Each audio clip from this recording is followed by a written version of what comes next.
Investor Bob Costas. Bob, great to have you Hi, Allison. here on This Morning. You've seen it all in this business. What's your reaction to what happened this weekend? The reaction is so universal, including from prominent NFL owners who have supported and donated to Trump's campaign and to his inaugural committee. Bob Kraft, across the board. And you have not heard a single person within the NFL raise a voice in support of what Trump said. Rex Ryan says he's appalled and now ashamed that he once introduced Trump at a rally in Buffalo, where he then was the coach. What's happened here is that what was already an issue raised primarily by Colin Kaepernick has expanded beyond the specific point that Kaepernick was trying to make, which is a very valid point, and now has become near universal disgust with the president's insulting remarks. Your friend Peter King noted that last week there were fewer than 10 NFL players who kneeled, who did some kind of protest. This weekend, depending on how you count it, 250, including entire teams. How significant is that to see a movement like that? I can't think of anything like that ever in the NFL. No, but the president has galvanized players of all backgrounds, of all beliefs. Drew Brees, in his complete statement, says that he never would feel comfortable not standing for the national anthem, but he would stand locking arms with his fellow players, black and white, or with a hand on the shoulder of a black player who is expressing his point of view. And he pointedly said that he found the president's remarks inappropriate, which is kind. I mean, you know, what's interesting is the president could have used this as a teachable moment to say, here's why I believe we should stand for the national anthem. Here's what I believe it stands for. But he took a different tact. And it has, I mean, we saw what that was happening with just the fans yelling at each other. You know, there is something contagious about divisiveness. Yeah, and it plays in certain quarters. You stir people's emotions and resentments. That's actually a business plan in certain quarters of the internet or cable television. It's a business plan. And it's the way President Trump, for better or worse, approached his campaign and approaches his presidency. To give him the extreme benefit of the doubt, you'd say he's insensitive to the racial implications to make comments like this at a rally in Alabama. All right, he likes cheap applause lines, which has no football team, and he delivered them. Has no football, unless you count football team. Yeah, they're rabid football fans down there. That's to give him the extreme benefit of the doubt. But do you want a president of the United States who, even if you're giving him the benefit of that doubt, is so tone deaf to the racial implications of this? It's interesting because this morning, one of the things the president has written, he writes, the issue of kneeling has nothing to do with race. It's about respect for our country, flag and national anthem. NFL must respect this. Now, if you take your tack there and say, giving him the extreme benefit of the doubt, maybe for him, with the extreme benefit of the doubt, the issue of kneeling isn't about race. But for the players, especially the players initially, to say it's not about race, that's not true. 70% of the players in the NFL, roughly, are African American. Virtually every player who knelt in the initial stages of this was black, and the initial impetus from it, or for it, came from Colin Kaepernick, and it was about police brutality and mistreatment of African Americans. You can't separate those two things. Now, if you want to make the point that the national anthem is about something more than the nation's flaws and shortcomings, it's also about its ideals, and that people can see some texture to what the national anthem means, and you might prefer that people protest or make their point outside of the national anthem. That's something that can be argued. But the idea that this doesn't have something to do with race is preposterous. Michael Steele, African American, former head of the Republican National Committee, was unsparing in his remarks about what Trump had to say. Bob Kraft, who contributed to the inaugural committee. You're not going to find many voices of support outside his base, his extreme base, for these remarks. Tom Brady. I mean, Tom Brady, right. The quarterback, he said this morning, I believe it was, just this morning on a radio show, I certainly disagree with what he said. I thought it was divisive. Have we heard from Colin Kaepernick? No, and I don't expect that we will. Why because not? He's been quiet for a long, long time. Sometimes he tweets some things out. I think it's actually a good thing that this has gone now beyond Colin Kaepernick, and I'll tell you why. But we have to give Kaepernick credit. First of all, taking a knee. The first game, he sat. And then it occurred to him, maybe sitting seems contemptuous. Kneeling can be an act of grace. Tim Tebow knelt at various times. It can be an act of grace and an act of respect. But Kaepernick has, whether people know it or not, has raised and or donated millions and millions of dollars to worthy causes. He's walking the walk. He's involved in the community.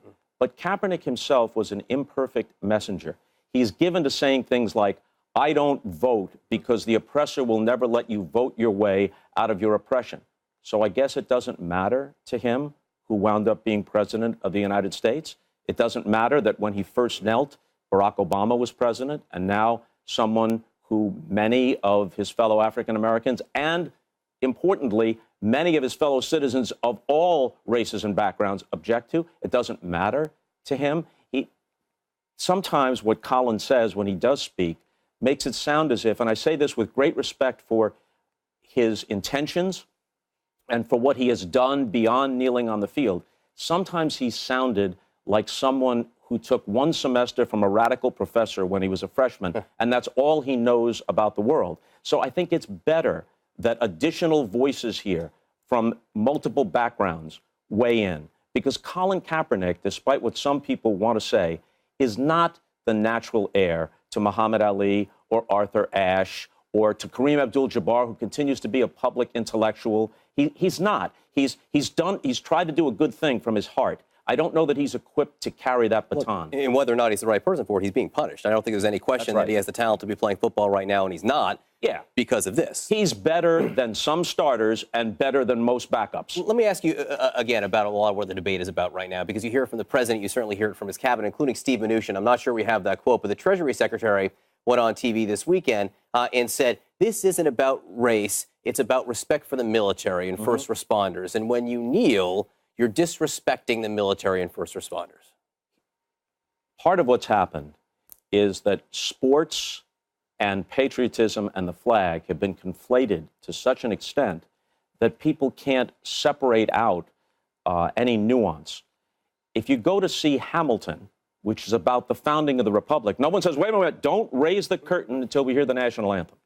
When you went to see Private Ryan, no one said, turn off the projector, Saving Private Ryan. No one said, turn off the projector until we've had the national anthem. It's in sports where this stuff happens. Sometimes movingly, sometimes I'd submit cynically, because wrapping yourself in the flag and honoring the military is something which no one is going to object to. We all respect their sacrifice. We all honor their sacrifice. And yet, what it has come to mean is that the flag is primarily and only about the military. This is no disrespect to the military. It's a huge part of the narrative. But Martin Luther King was a patriot. Susan B. Anthony was a patriot.